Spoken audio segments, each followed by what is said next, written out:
पुणी एक जुगर अवसान घटी नीरवी जाइछंती नीलगिरी अक्षय आचार्य। से एक ना नथिला, से थिले एक ब्रांड। कांग्रेस दल को जी सदा सर्वदा आग को नौथिले से हेउछंती नीलगिरी पूर्वतन विधायक अक्षय आचार्य। आज तांको ना पूर्वरु दिवंगत लगी जाइछि। से गतकाली रातिरे यह धाम त्याग करिछंती।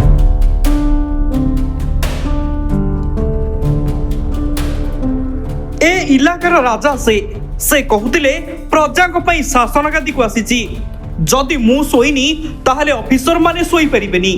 आगे प्रकल्प निर्माण कर परे कागज पत्र गुंथि दियो। जदि काम करि पारुना ताहले सस्पेंड हेबा पूर्वरु चाकरी छाड़ी दियो। एपरिकी कार्य अवहेला करिथिबा ऑफिसर माने सोई उठिबा पूर्वरु ताको तकिया तळे पड़ी रहुतिला बदली निर्देश पत्र।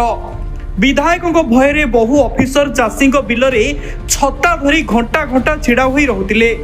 जड़े विधायकों क्षमता तथा कार्य दक्षता कौन होई पारे बोली से चेताई देथिले। से हेउचंती नीलगिरीर पूर्वतन विधायक अक्षय आचार्य। 1980 रु 85 एवं 1995 रु 2000 मसीहा पर्यंत से नीलगिरी रे कांग्रेस दलरू दुईथर विधायक होइचंती। नीलगिरी एनएससी प्रतिष्ठा, स्वर्णचूड़ा पहाड़ शिखर रे प्रतिरक्षा विभाग राडार, पांथशाला, डाक बंगला, ग्राम्य उन्नयन विभाग ऑफिस, दमकल केन्द्र प्रतिष्ठा, बहुचर्चित हाथियागंड और काठपाड़ पोल ठारू आरंभ करी विभिन्न उन्नयनमूलक कार्य अक्षय समय स्थापन होइतिला। केवल शासन गादी बसी हाकिमाती करंतिनी बरं बहु शिक्षा केन्द्र अनुष्ठान प्रतिष्ठा करिबा, सहस्राधिक लोकंकु से सरकारी चाकरी रे भर्ती करी नीलगिरी जनमानस रे से जणे ब्रांड पलटि जाइतिले। अक्षय मात्र 31 वर्ष बयस रे विधायक भावे निर्वाचित होई से जनमानस रे हीरो पलटि जाइतिले। शासन गादी को आसीबा परे से दिबारात्र ऑफिसर मानकु जनता को स्वार्थ रे खटाउतिले। आज नीलगिरी तार वीर पुत्र को हरई मर्माहत। आज जो नीलगिरी जो उन्नति पथे अग्रसर करुची तार मूलदुआ पकईते अक्षय नना। जो दुई थर सी विधायक होती से जो डेवलपमेंट करी थिले नना आज सेटा प्रतिफलन होची। से जीवन रे बहु अनुष्ठान गठन करछंती, बहु स्कूल सब करछंती, दुखी दरिद्र को सेवा भी से करछंती। जे मुहूर्त से जहाँ जमी साहाय्य कर से जीवन दे साहाय्य करछंती। से कौन सी लोक को पर बोली देखती ना, से अंतर भितर सब बेले से स्नेह देके रखिथिले। एमएलए पर से नीलगिरी डेवलपमेंट माने सूत्रधार के कह जाए प्रथम ताको ना उठिबो कना से रेमुनार से रेमुना आम सातर था। रेमुना से करथिले हाथियागंड पुल एवं डीआई ऑफिस एवं पीडब्ल्यूडी ऑफिस, पीडब्ल्यूडी सब ऑफिस, आरडी रो सब डिविजन ऑफिस, आउ फायर स्टेशन, आ डीआई ऑफिस, आउ के बस स्टैंड किसो न करछन। नीलगिरी प्रत्येक जगह रे बहुत दिन से डेवलपमेंट प्रथम मूलदुआ पकईते। सी प्राय 60 दशक पर 80 मसीह गोटे संपूर्ण संख्यागरिष्ठता कांग्रेस दल जो शासन आसला से जो उन्नति होता से उन्नति सांगे तांकर अवदान थिला। तुरंत जमती रास्ता घाट विभिन्न बंध बाट ये जो कर पोल एटा सब करने सांगे से वेरी पपुलर।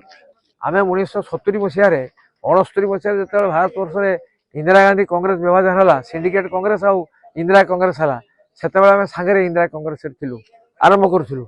से कॉलेज उपर क्लास पढ़ुते मुझे तल क्लास पढ़ुली। से बालेश्वर जिलार युवक पुनर्गठन करूँ। से सभापति मुझे सेक्रेटरी। तापर 74 मसीह उभय प्रार्थी कांग्रेस चेष्टा करूँ, मु पाइली से पाई नथिले। तापर 80 मसीह पुणी कांग्रेस विभाजन है, से मु रही ओरिजिनल कांग्रेस गाई बाछुरी कांग्रेस जोटा कि सब्सिक्वेंट वर्ष कांग्रेस है, से किंतु रही इंदिरा गांधी सागर। से टिकट सदाशिव दास ना सदाशिव रथ समरेन्द्र दास अच्छा से शेष पर्यटन चेष्टा करते मत ठिया करने इंदिरा कांग्रेस मुझे मना करी छड़ा एमएलए। तापर अक्षय को टिकट दिगला। अक्षय पुणी दुईथर कांग्रेस एमएलए हेले, 85 भी हेले। समय से डेवलपमेंट कम गाँ गहली विभिन्न कर भी नीलगिरी उन्नयन कार्य से अग्रगति कर। सफलता और विफलतार स्वाद चाखिथिबा नीलगिरिर एही अद्वितीय नेता किछि दिन पूर्व कर्कट रोग रे आक्रांत होई मुंबई रे चिकित्साधीन थिले। गत राति प्राय 2टा समय रे नीलगिरिर काहालिया स्थित ताको बासभवन रे देहांत होई जाइछि। डाक्तरखाना को अणाजिबा परे डाक्तर ताको मृत घोषणा करथिले।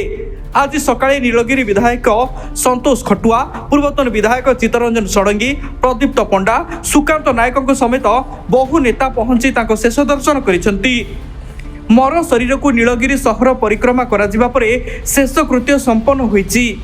अक्षयक वियोग नीलगिरी पाई एक अपूरणीय क्षति।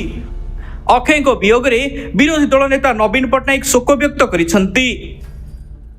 जी सबुबले कहते आपण टेकाटीए मारंतु स्वर्णचूड़ पहाड़ को सेठी भी प्रतिफलन हेबो अक्षय अक्षय। आज से जहाँ कहते से नीरवी गला परे आज लोक ताहा कहउचंती। जदि आमे सही 80 दशक को फेरीजिबा ताहेले देखिबा अक्षय आचार्य ही नीलगिरी निर्वाचन मंडलीर प्रथम विकासर स्पर्श देइथिले। बालेश्वर जिला नीलगिरी अशेष समाज लाइव। गाड़ी किଣିବାକୁ ଭାବୁଛନ୍ତି ତାହେଲେ ଆସନ୍ତୁ କାର ବାजार जोटी आपनको मिलिबो लो प्राइस कार ठु आरंभ करी लग्जरियस कार्स 10000 किलोमीटर पर्यंत वारंटी और अफोर्डेबल प्राइस रे। औ हां एबे आपनकर फेवरेट कार बाजार रो सेकंड आउटलेट खोली जायछि ऑपोजिट ऑफ एस्थेटिक वर्ल्ड पहाड़ भुवनेश्वर। ताहले एबे लो प्राइस रे लग्जरियस कार किणंतु केवल कार बाजार रु।